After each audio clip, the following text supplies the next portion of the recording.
Manuel Gil Antón, catedrático del Colegio de México y el investigador del TEC de Monterrey y de la organización México Evalúa, Marco Fernández, están esta mañana en la mesa de Despierta y se los agradecemos mucho. Bienvenidos, buen día. ¿Qué tal? Buen día. Pues la pregunta básica y la que todos los padres de familia, sobre todo, quieren responder. ¿Estamos ante una mejor o una peor reforma educativa una vez que se aprobaron estas leyes secundarias en la Cámara de Diputados?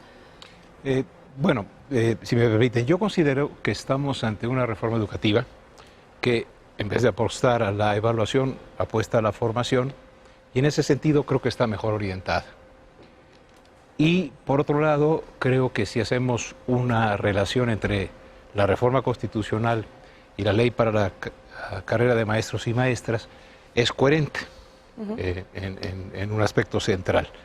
La Constitución dice que la forma de ingresar a la admisión, a la docencia, a la dirección y a la supervisión, van a ser hechas por la Federación, que tiene la Rectoría de la Educación, y en coordinación con los estados.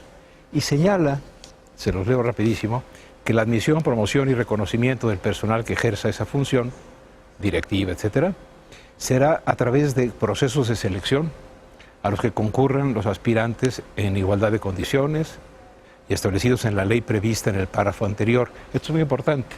Es decir, igualdad de condiciones no en general, sino según lo establezca la ley respectiva, que es la ley de las maestras y los maestros. Y que serán públicos, transparentes, equitativos e imparciales, para considerar los conocimientos, aptitudes y tal.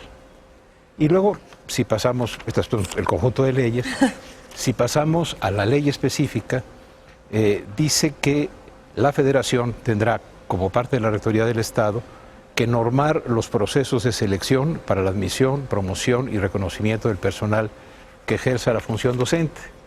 Y como considera que la función docente es una función multifactorial, es decir, en que intervienen muchos elementos, señala varios que yo creo que vale la pena que conozca su auditorio, ¿no? Y que son los siguientes.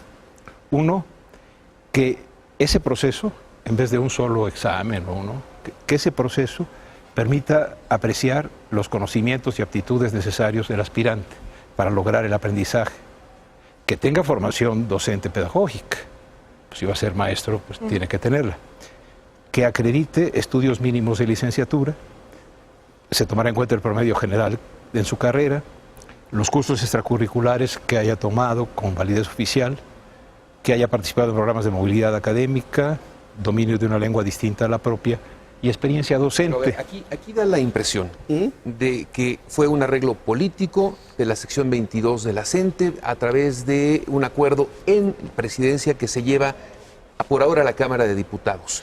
¿Lo estamos leyendo mal? ¿Realmente es tan buena la reforma? No, de hecho, en esta parte sí difiero de Manuel, porque desde mi punto de vista es una reforma de retroceso. La reforma anterior tenía muchísimos defectos. Esta todavía la hace peor. ¿Por qué? Porque precisamente, como bien leyó Manuel en el artículo 3º constitucional, establece que para poder ingresar a la carrera de maestros y maestras, tú tienes que hacerlo en procesos que son públicos, transparentes, en equidad de condiciones, ¿verdad? Pero justo, ya que estamos en la sección de la cita de las leyes, hay una serie de disposiciones en la ley de la carrera de maestros y maestras que prácticamente le dan, en efecto, un pase automático a los egresados de las escuelas normales. ¿Y por qué nos parece esta parte relevante? Porque lo que sí sabemos de la experiencia mexicana, ya dejemos todavía la experiencia internacional, la mexicana, es que el hecho de seleccionar a los maestros a través de procesos, precisamente no se le abre la puerta a cualquiera, tuvo beneficios. Se ha probado que en el caso, por ejemplo, del aprendizaje de los alumnos de las escuelas públicas en nuestro país, los grupos que tuvieron maestros seleccionados a partir de procesos, no con puerta abierta automática como ocurría en el pasado y como se prevé nuevamente con este marco jurídico, tuvieron mejor desempeño en matemáticas. Incluso se hizo una evaluación para saber el perfil de los docentes que se había atraído en el ingreso precisamente en el proceso anterior. Y el abrir la puerta a partir solo de procesos de selección mejoró el perfil de quienes serán docentes. A la hora de establecer, claramente aquí dice el artículo, por ejemplo, 39, numeral 8, que en el caso de excedentes en plazas vacantes, una vez seleccionados los egresados de las escuelas normales públicas, estas se asignarán a los demás aspirantes que hayan obtenido los mejores perfiles en los procesos de selección. En español llano, esto es pase automático a los egresados de escuelas normales públicas. A ver, si le hablamos a los papás, ¿qué les podemos decir respecto a la educación de sus hijos? ¿Van a tener mejor educación o peor educación con estas reformas? A mí me parece que mejor. Mejor. ¿Por qué, Manuel? Porque el maestro Nuño decía que cualquiera puede enseñar. Y en efecto, yo les enseño mis lentes. Pero generar procesos de aprendizaje es una de las profesiones más complejas y para las cuales se necesita mayor preparación. De tal manera que si el criterio para el ingreso es que se permita apreciar que tiene los conocimientos y la formación docente pedagógica adecuada, entonces me da la impresión de que dejamos atrás esa idea de que el egresado de cualquier licenciatura puede ocupar la plaza de profesor. Es como solicito un médico y puede llegar un ingeniero. Ahora, pero en ninguna parte... Esa sí es una mala analogía. No, en ninguna parte, perdóname, tú hablaste, no te interrumpí. En ninguna parte de la ley dice la palabra automático. A mí me parece que el hecho de que se dé a los normalistas preferencia o que se diga que se les asignará plaza en cuanto terminen, es un asunto que en vez de que sea automático en el sentido no de la ley, sino digamos, que en cuanto salgan lo tengan, debería cambiar. Y hay en senadores una posibilidad. En esto coincido con que Marco tiene razón. Es decir, en vez de una plaza, digamos, automática, ¿no?, podríamos pensar en una asignación regulada o reglamentada, en la medida en que la formación normal sea certificada ante cualquier instrumento de transparencia que cubre con los requisitos que están establecidos. Salvo esa especificación de la que dabas cuenta, Manuel, si no existiera la CENTE, la presión de la CENTE, para ser específicos de la sección 22 del CENTE, misma que ha funcionado, tan es así que ya amenazan con bloquear ahora el Senado en donde se discutirá mañana. ¿Esto sería lo mejor para la educación del país? ¿Estas leyes secundarias serían las mejores para la educación de México? A mí me parece que, ¿sabes qué? En primer lugar, siempre hemos pensado que es una cuestión de la CENTE. Y esto es una cuestión del CENTE, y el CENTE es mayoritario en el país. La CENTE es una corriente al interior del sindicato. Que presiona y funciona. Por supuesto.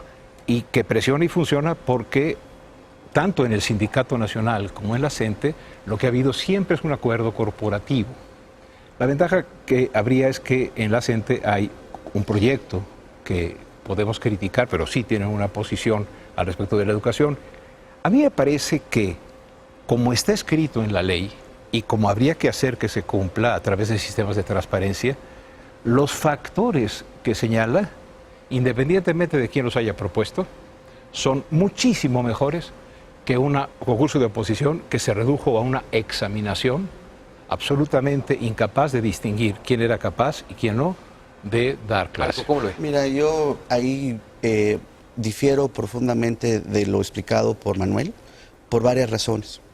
La primera tiene que ver con que cuando uno observa que además la misma ley establece otra vez lo que le llaman comisiones tripartitas, que en el pasado se llamaban comisiones mixtas, que terminaban siendo dominadas por el sindicato, y con eso pueden controlar cómo los buenos docentes suben en su categoría, ya sea salarial o para convertirse en director o supervisor, y ya no con base en sus capacidades pedagógicas, me parece que no hay nada que celebrar respecto a ese arreglo. ¿Por qué? Porque para quienes nos están escuchando, más allá de la parte corporativa, los efectos que tiene sobre el desempeño del docente en el aula son muy nocivos. Tenía muchos defectos y lo compartimos en muchas mesas, Manuel y yo, la reforma anterior. Pero una parte que sí tenía positiva, a la hora de que la plaza ya no se la debían al favor sindical o a la práctica de corrupción, era que empoderaban a los docentes precisamente para poder saber que era su mérito.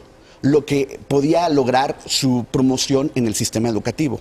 Peor aún, la reforma establece, por ejemplo, deja fuera a una categoría fundamental en el sistema educativo, que son los maestros de maestros, los denominados asesores técnico-pedagógicos. Y irónicamente, la diputada Adela Piña, la presidenta de la Comisión de Educación, les contestaba a estos 10,000 asesores técnico-pedagógicos que van a quedar fuera, es decir, si les importa tanto la educación, regrésense al aula. Y yo decía, bueno, esa expresión es una profunda ignorancia de entender que necesitamos precisamente, y ahí coincido plenamente con Manuel, que para poder fortalecer los resultados en las aulas, una mejor formación que empezaban a dar estos asesores técnico-pedagógicos. Pero peor aún, si fuese cierto que ahora vamos a revalorizar el papel del magisterio como promete la reforma, lamentablemente la propuesta del presidente del presupuesto reduce en 19% todos los recursos para la formación docente y 20% justo el presupuesto para las escuelas normales que dice que quiere fortalecer. Entonces, hay, por un lado, una serie de aspectos que reestablece, y en ese sentido es una reforma profundamente, no solamente regresiva, sino conservadora, porque vuelve el arreglo corporativo politizado de la educación, lamentablemente, y por el otro lado, sus aspectos presupuestales no la sustentan. Es una reforma pensada más bien en el magisterio, en los maestros, que en los niños. ¿Los niños pasan a un segundo plano? ¿Es lo que dices, Manuel? Lamentablemente sí.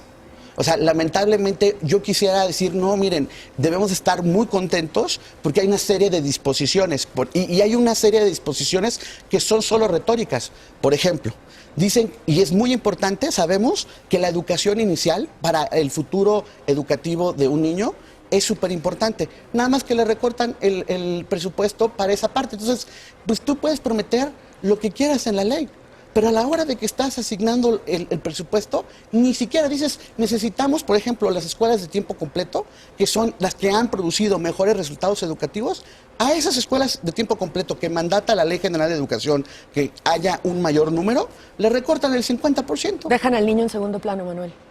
No. Yo pienso que dejar al niño en segundo plano sería permitir que cualquiera, con independencia de su formación, pudiese ser el coordinador de los procesos de aprendizaje. Yo coincido en que la ley dice, para fortalecer a las escuelas normales, se les va a dar plaza a los que egresen. No, a ver, para fortalecer a las escuelas normales lo que hay que hacerles es darle dinero. Marco tiene toda la razón, es el 40% menos lo que se le otorga a la Dirección General para los profesionales de la educación. Hay una inconsistencia entre lo que dice la ley y lo que dice el dinero. Y sabemos nosotros que donde está tu dinero está tu corazón. Pero yo creo que hay la posibilidad en el Senado y luego en las querellas que afortunadamente en un régimen democrático hay de anticonstitucionalidad o amparos, de hacer todo lo que hay que hacer. Pero olvidamos que en la reforma anterior, el interlocutor, ¿no?, era también un grupo que tenía una concepción de la educación que estaba orientada porque la evaluación resolvía todo. Y yo insisto que, con todos los defectos que tiene, hay que empujar para que esto se perfeccione en el Senado, se quiten estas cuestiones que no tienen ningún sentido, porque no fortalece a lo normal decir, vas a tener plaza. No, fortalece a lo normal asegurar que todos sus egresados cumplan con esas características. Pues vamos a ver qué sucede en el Senado en estos días de discusión. Ojalá que nos puedan acompañar pronto para seguirla discutiendo. Gracias. Ojalá, gracias, Marco. porque lo que creo, lamentablemente, es que en serio, el arreglo corporativista se ha restablecido y en ese sentido no son buenas noticias para la educación en nuestro país. Marco Fernández, muchísimas gracias. Manuel Gil Antón, gracias. Buenos días. Hasta luego.